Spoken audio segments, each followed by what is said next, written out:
Welcome, welcome, welcome, welcome. We're gonna start seated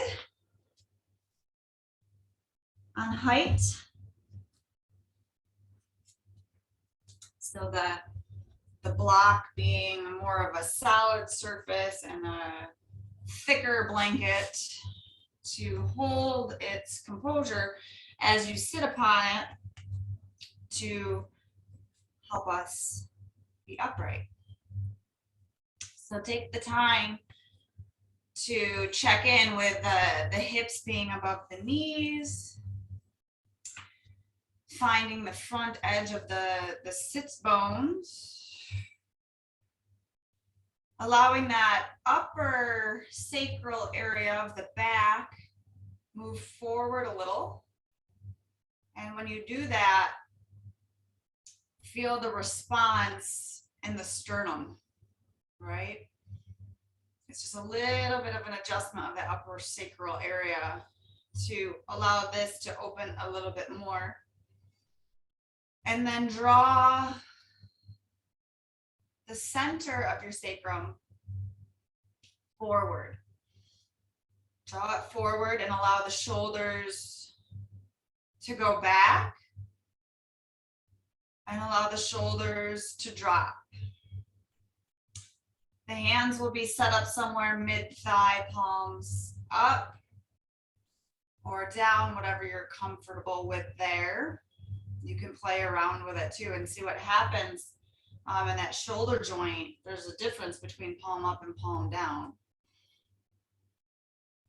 And then we'll allow the eyes to close.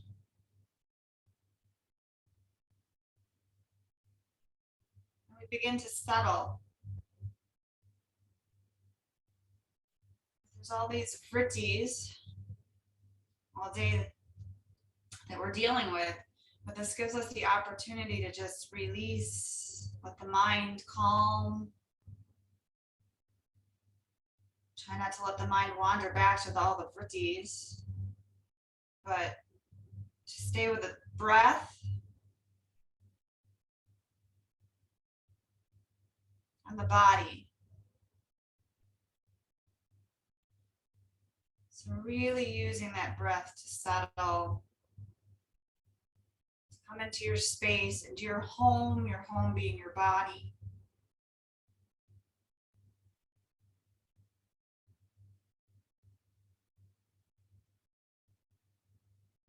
Take this quiet time to set an intention if you'd like.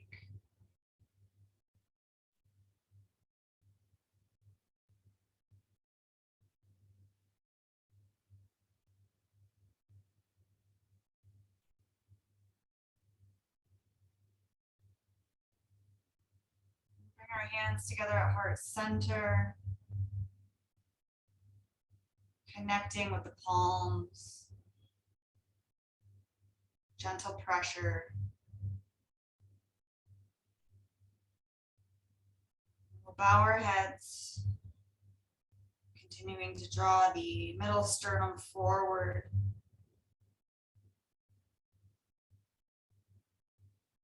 Upper sacral area forward.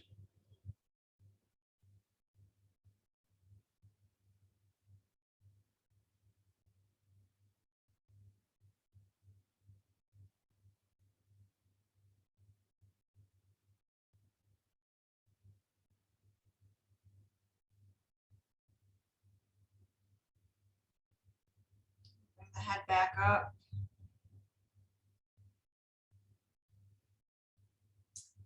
Bring the eyes back slowly.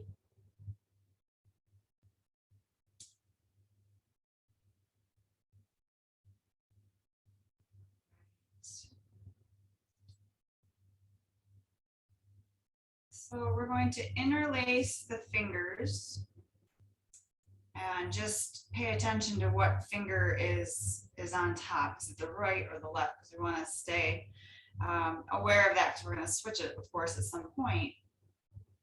So with the fingers interlaced, the thumbs are going to be light and kind of out of a laced position. So let's lift the elbows up with the thumbs separate and be loose. And we're going to start to create some traction. So you're going to have to keep the fingers together as you pull the arms away from each other. So the elbows are pulling away from each other, but you're interlacing and you have contact with the fingers so the fingers don't slip. Thumbs are up and loose. Pinkies are also not really active too much here.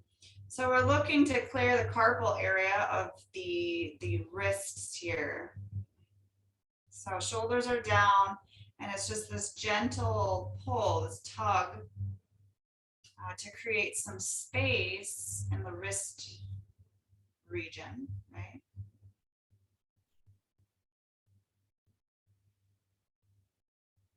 So from here, we're going to flip the palms to face away from us. We'll push out. See how the thumbs are not a part of it? You can even open up a little bit through the thumbs if you have the option. So as you extend the arms out, you go to whatever extension works for you. That may be a bigger bend in the elbow. Shoulders are still back and down. And then we'll start to take these arms overhead. As we start to go upward, keep the chin level to the floor and the shoulders away from the ears. And don't force anything here, to see where this upward movement goes for you. So maybe the arms are, way in front of you, or maybe they're parallel to the ears. So just honor where your body is taking you today at this time. Again, the shoulders are relaxed, thumbs are loose. Really nice opening for the wrists. And then we'll let the arms float down.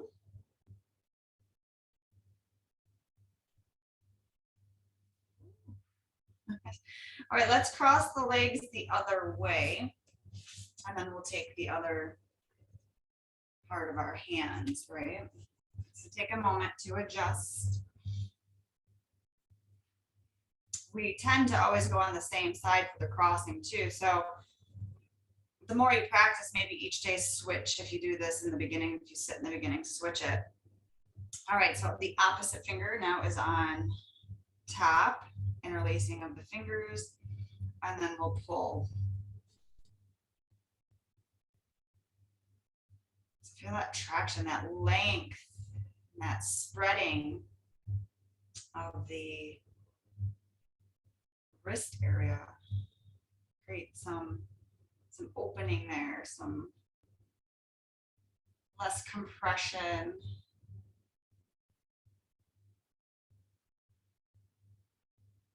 It's a very good exercise if you do suffer from carpal tunnel, right? Opening of the wrists.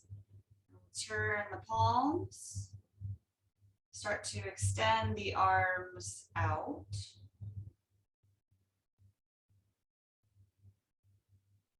Shoulders down.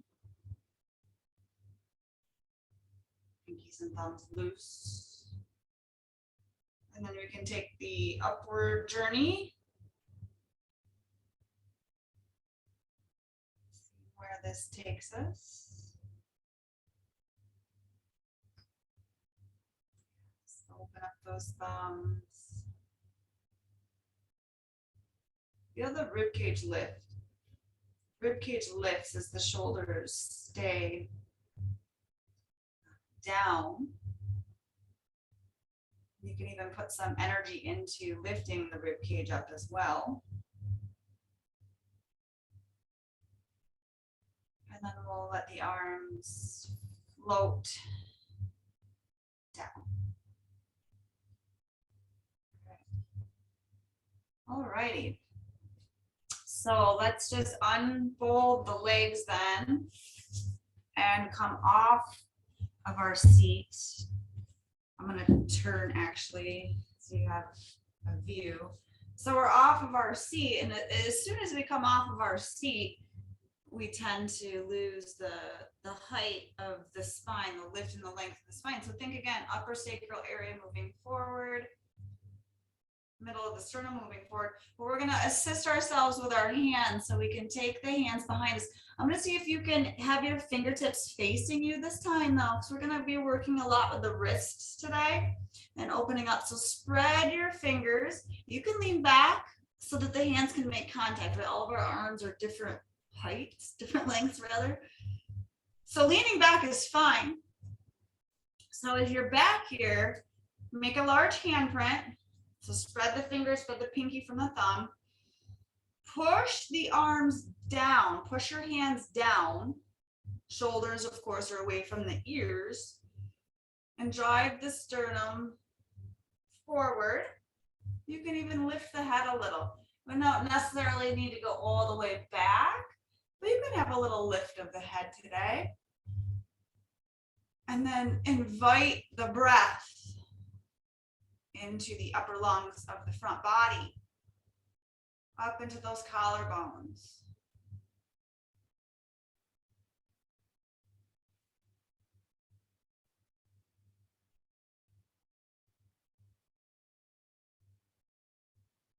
And then we'll come forward. All right, so engage your upper leg muscles. Spread your toes, make an active foot. Hands can come here. I'm going to turn so you have the vision of the wall. Sometimes the wall there gives you more of a ability to see. So we're going to hinge. Hinge means movement from the hip, not rounding from the upper back, right? So we're just going to probably be a small movement. Bring the navel towards the upper thighs. And then we'll come back up. So do this a few times on your own.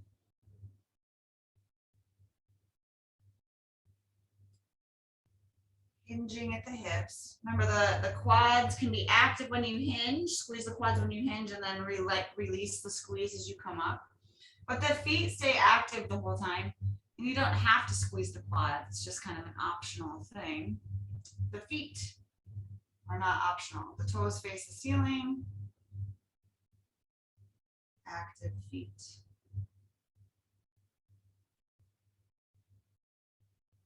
Let's do one more.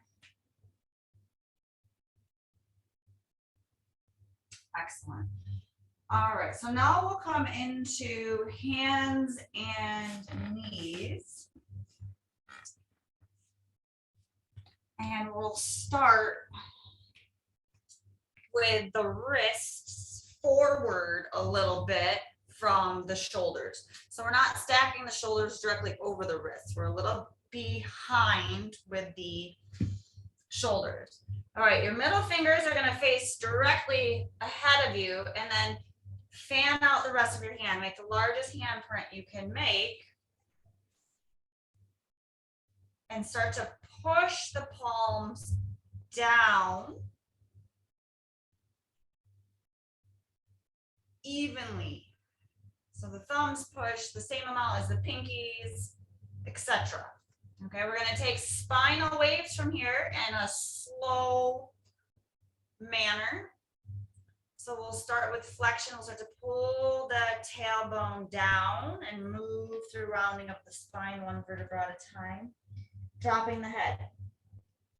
Here we are pushing the palms deeply down into the floor, evenly.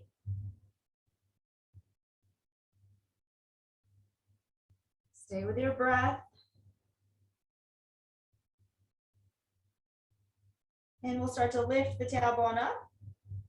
Move through the spine one vertebra at a time as you bring the sternum forward and up and look ahead slightly without creating any wrinkles on the back of the neck.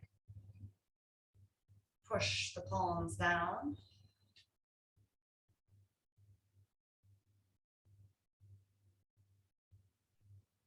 And then we'll pull the tailbone down around the back.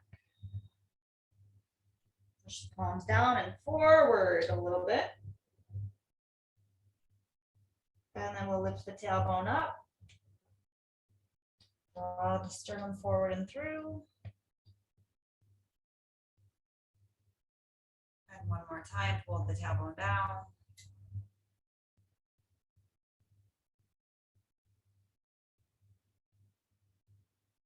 And lift the tailbone up.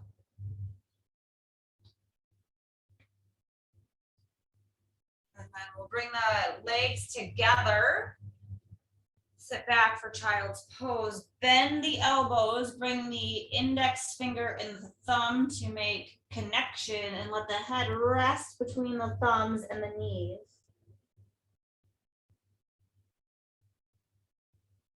Let the upper body completely release over the lower body.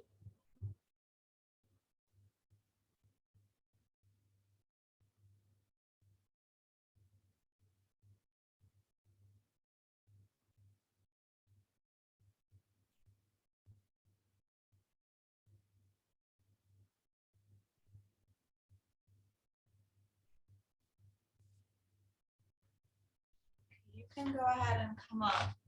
I'm going to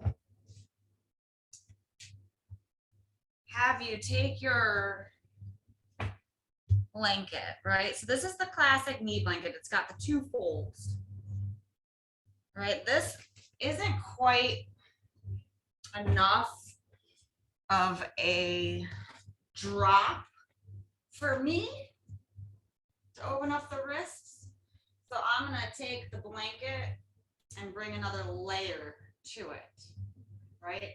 So I didn't do this because this is pretty high, but I went one more layer with that. So we're gonna continue to work on these wrists. So I'm looking for sort of the waterfall aspect of the blanket. So you can see that the palm is up higher and the wrist is a bit lower, right? So take a moment and try to find a height that, you know, works for you. And then we'll bring our hands onto it. What I would like for you to do is lift your fingers and your thumbs, spread. Open up and spread, spread, spread, and then lower them back down. Okay? So you could always adjust the height, you know this. It's hard for me to tell because I don't have visual of anybody, but let's do it again. Lift the fingers, spread. So you're gonna feel this in this front forearm. Relax around the shoulders. Try not to grip or, you know, tense anywhere else, but really pull those fingers toward you and see if you could feel this opening through the front channel there. And then rest the fingers down. Okay. Now we're going to do the opposite here. So we're going to turn the palms over. Here the fingers will be on the mat. See how my fingers are on the mat?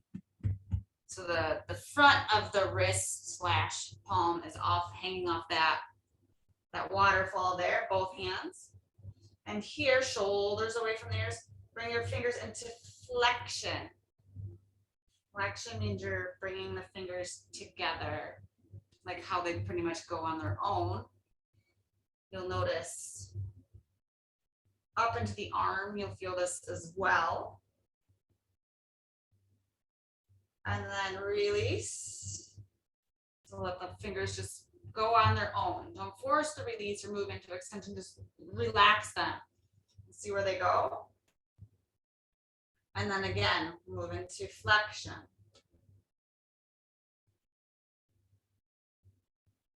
Wow.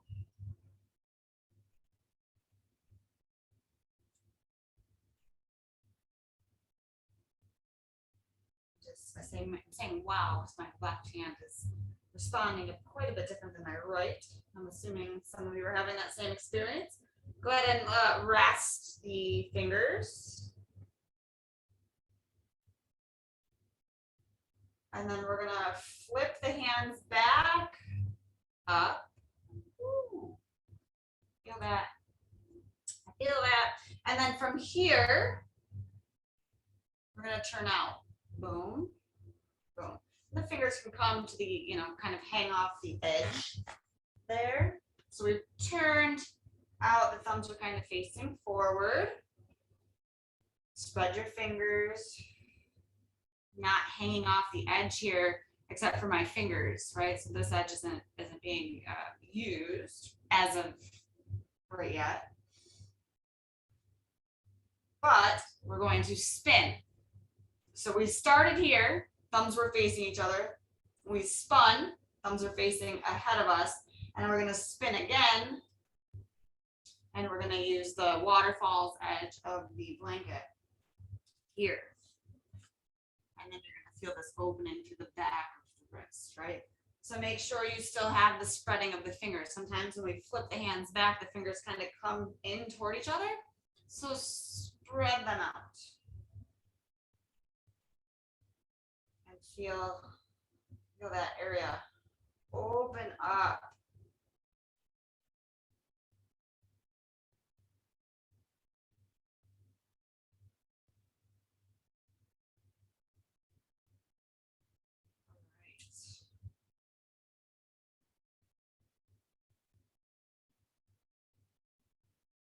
So we'll spin back to the side.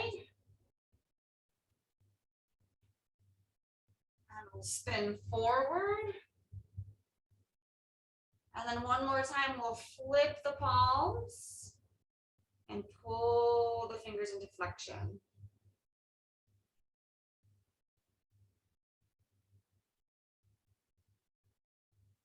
And then we'll release that. We'll bring the blanket up on more height, right? So now it was knee blanket. Now it's the double fold. Come into extended child's pose with your palms on the blanket, head on the floor, and push the palms gently down into the blanket. You don't have to overwork here. Just a gentle drawing down.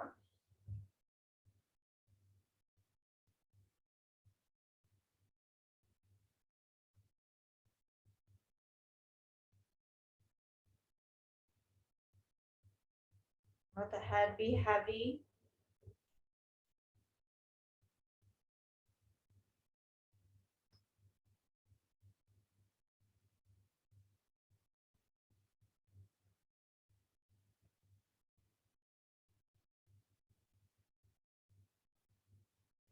And then bend the elbows. Walk your way up. And we're going to adjust the blanket again into the head pillow that we're going to sit on. So, Parshva, we're going to start with legs open, right? So scoot yourself forward so you feel the front edge of those sits bones. Just like we do when we sit on height, we want to find the front edge of the sits bones. Then we know we're going to be sitting more upright. If you're on the back edge of the sits bones, you're going to be sitting rounded spine. So we're going to assist ourselves as we did the first time anyway. Take the hands behind you. You can lean back. You can go, I think for here, since you're on height, it'll be easier to have your fingers spinning back behind you. But you could go either way. You can lean back a little bit. Draw the chest forward. Lift the head a little bit. Toes face the ceiling. Push your hands down into the floor. Shoulders away from the ears and pull your sternum forward.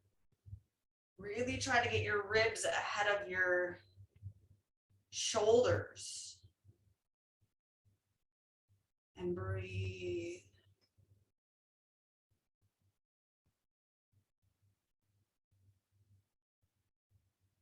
All right, one more breath cycle here.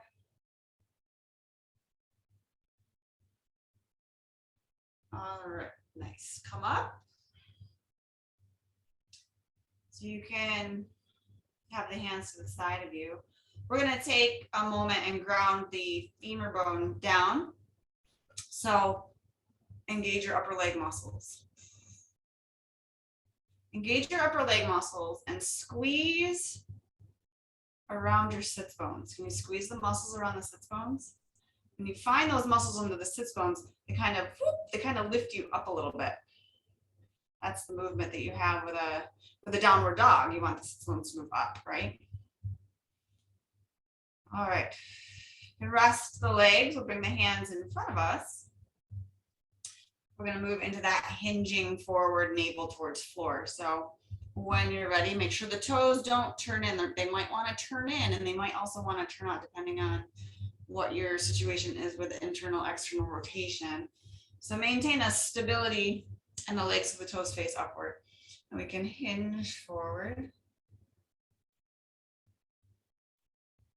and come back up. So when you hinge forward, you can feel yourself grounding down a bit more on the front edge of those sits bones. And when you come back, you're like, well, that's my stopping point, or I'm going to start to round my back.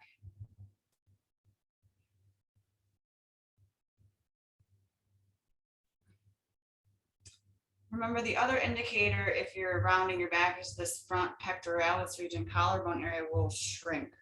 It will compress. So have awareness. One more here.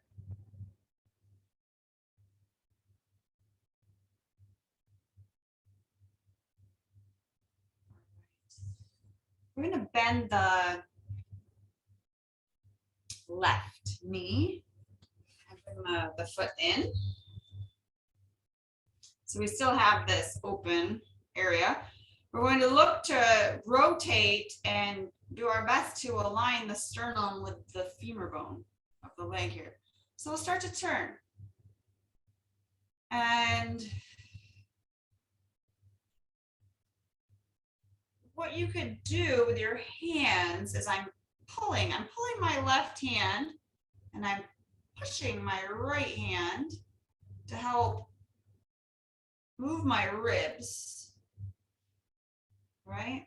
And as you pull the left arm, make sure that the left shoulder doesn't round forward. This is open here, and the right shoulder. So again, if this has shrunk, then you're rounding or you're not rotating enough. Shoulders are down. Sit up nice and tall. Then we can start, maybe, if it feels okay, and you feel like you have the ability to do it, I can start to hinge. Remember what's happening on the right foot. Hinge forward. But also maybe we need to just stay working on the rotation. So if you don't have the alignment here, my suggestion is to continue working on rotation.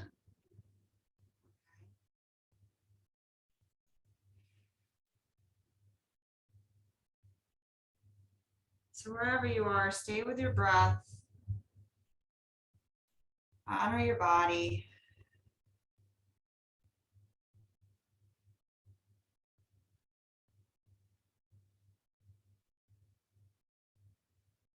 Take one more.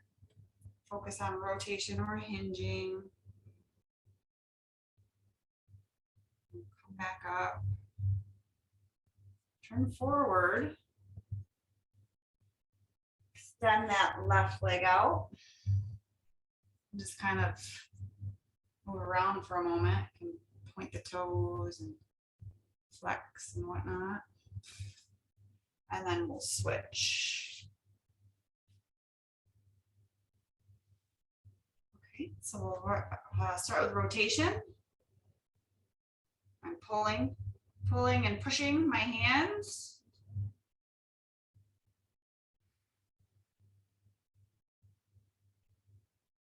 Keeping the sternum moving forward. Open front body. And then you can stick with the rotation, or you can start some small hinging movements, right?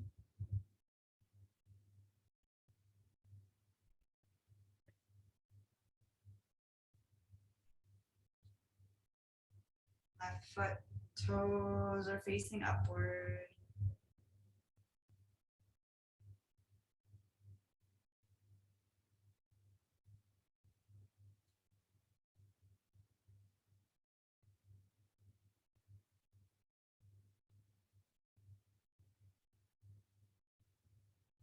Stay mindful with your movements.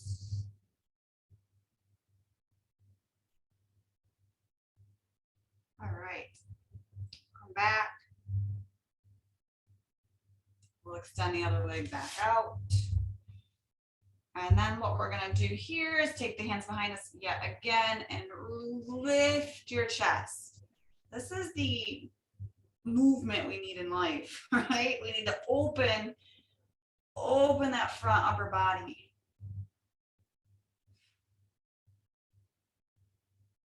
And then come up, and then we can turn the toes in and out. So this is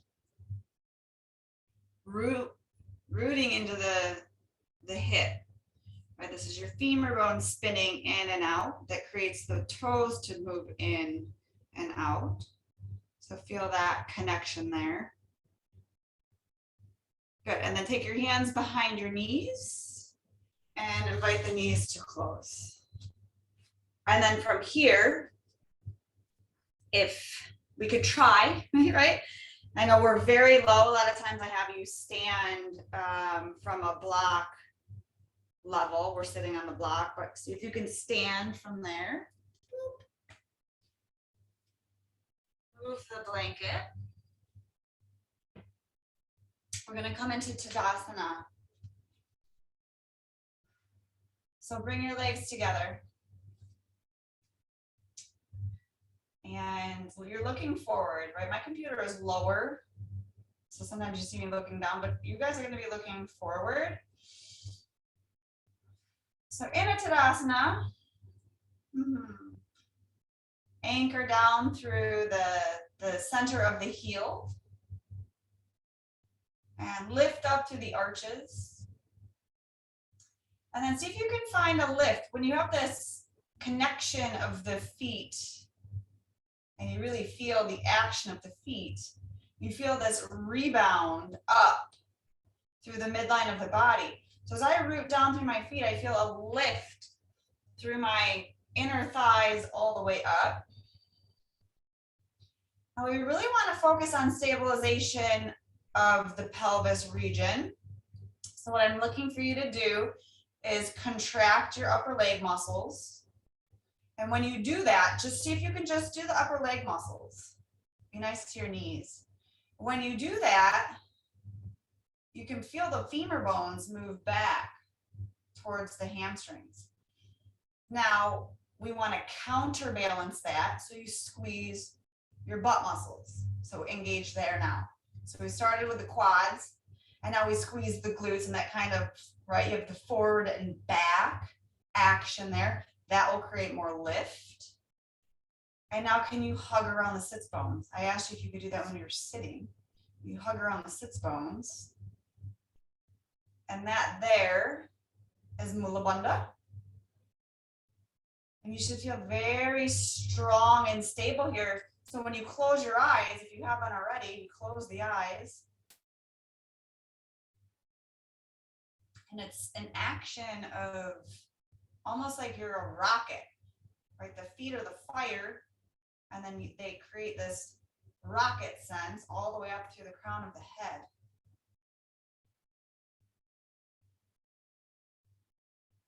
And let the eyes open. And we'll move to external rotation. So turn out, right? And we have to maintain all of the same action. So let the legs rest. Come into this like ballet. Right? This is a ballet move. The arms. And then as you go to straighten the legs, can you find the root of the feet, the lift of the arch, the lift through the inner thighs, the connection of upper legs, glutes, and sits bones. All right, so let's do it again. Relax. And then build yourself up. This is really great work for the little muscles around the pelvis and the low back. One more time. Bend. And you feel when you come up, you feel a solidness in the sacral area. So you're placing your pelvis properly so you have better opportunity what's above it to stay where it needs to be. Turn the toes forward, close your eyes, find Tadasana. This is one of the more important poses to really find and know how to do properly. You can feel it. You can feel the importance of it.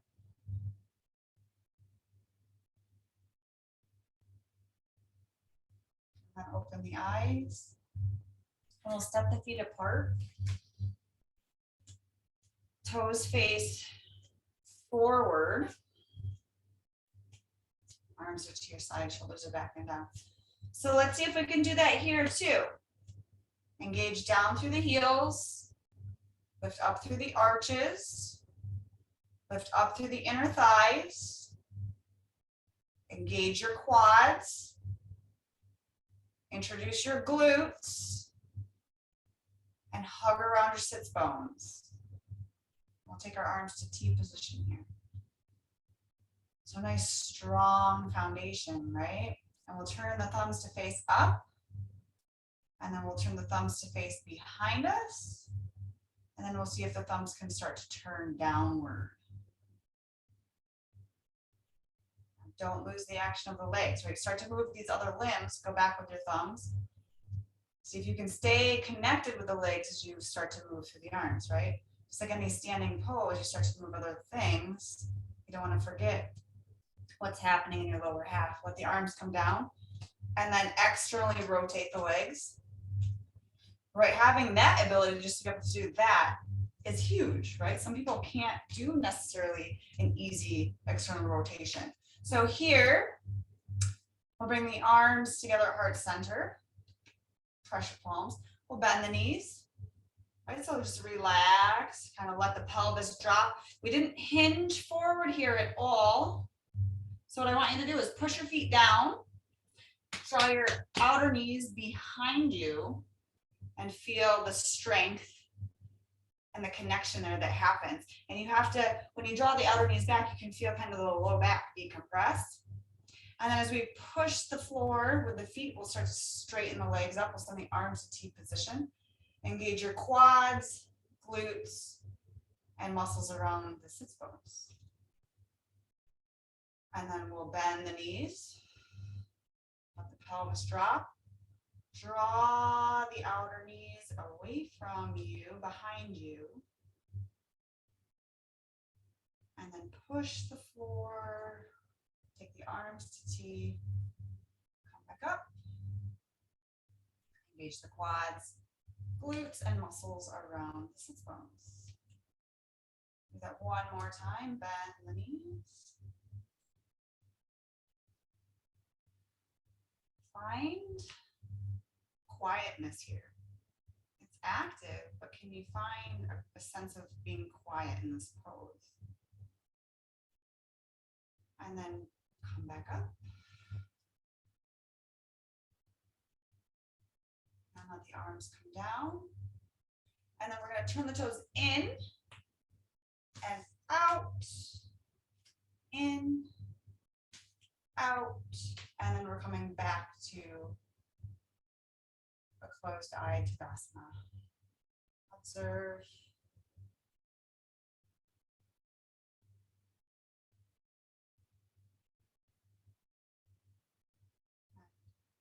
Let the eyes open.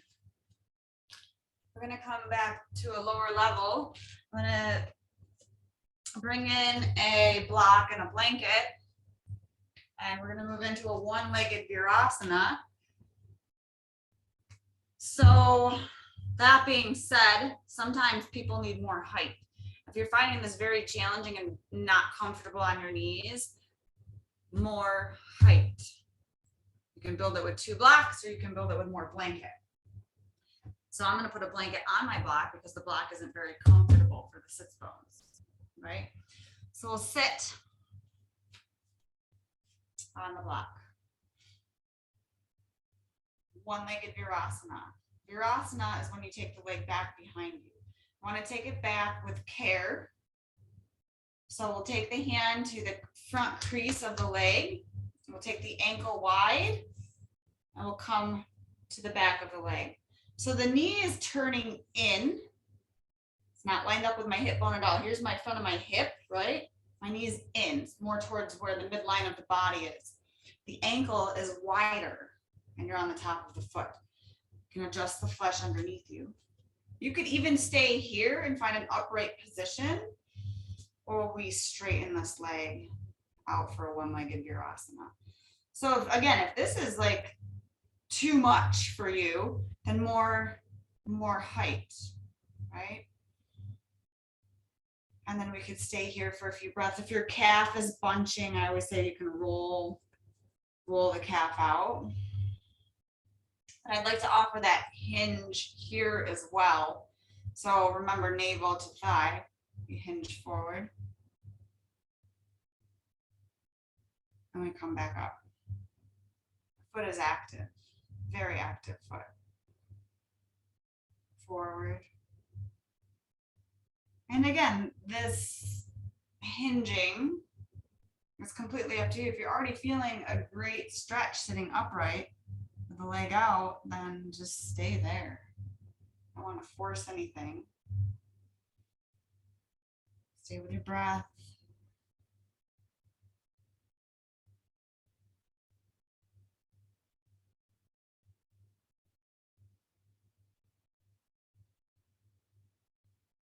And then we'll make our way up. We're going to very carefully come out of this pose. So we'll take our hand again where the top of that foot is and keep the knee towards the middle of the body as we bring this leg forward and through. Bend this leg. And then we'll take the other leg back. So knees turned inward a little bit, foot out. Use your hand to take the leg back. Check this first. Knees more in than heel or ankle. And then this, again, could stay bent here, or you could straighten the leg out. Sometimes I have to adjust the flesh. Turn the foot on if the leg is straight. And then if you want to do a hinge, you can.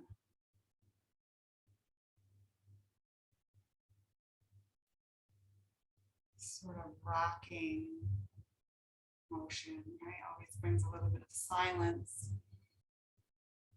as well. Calm the vertices.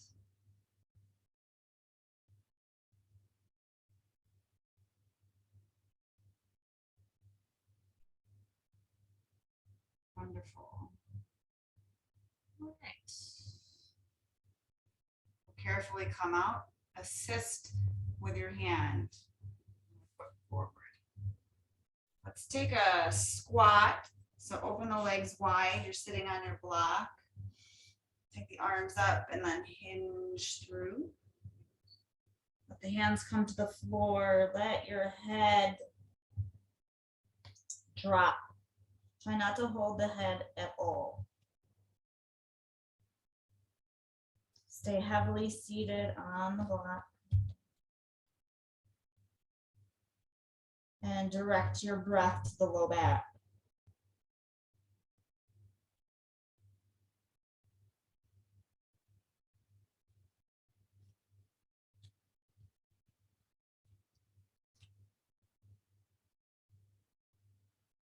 Push the floor, walk your way back up.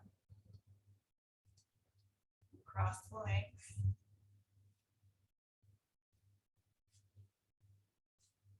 Close your eyes. Palms to thighs.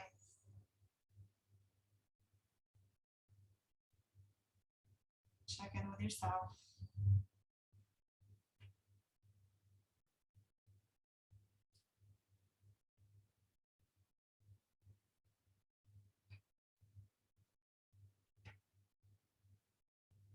Bring your palms to heart center.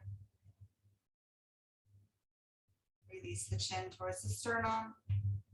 Draw the sternum forward towards the chin.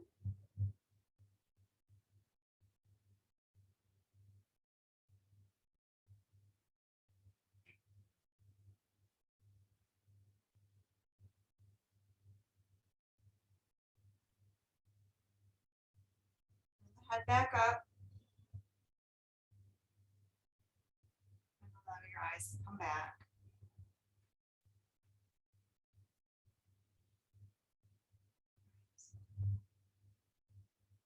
Thank you for joining me today.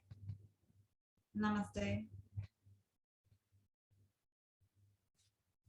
right, you guys. Get a Shavasana in at some point. If you can't do it now, do it at some point in your day, 15, 20 minutes.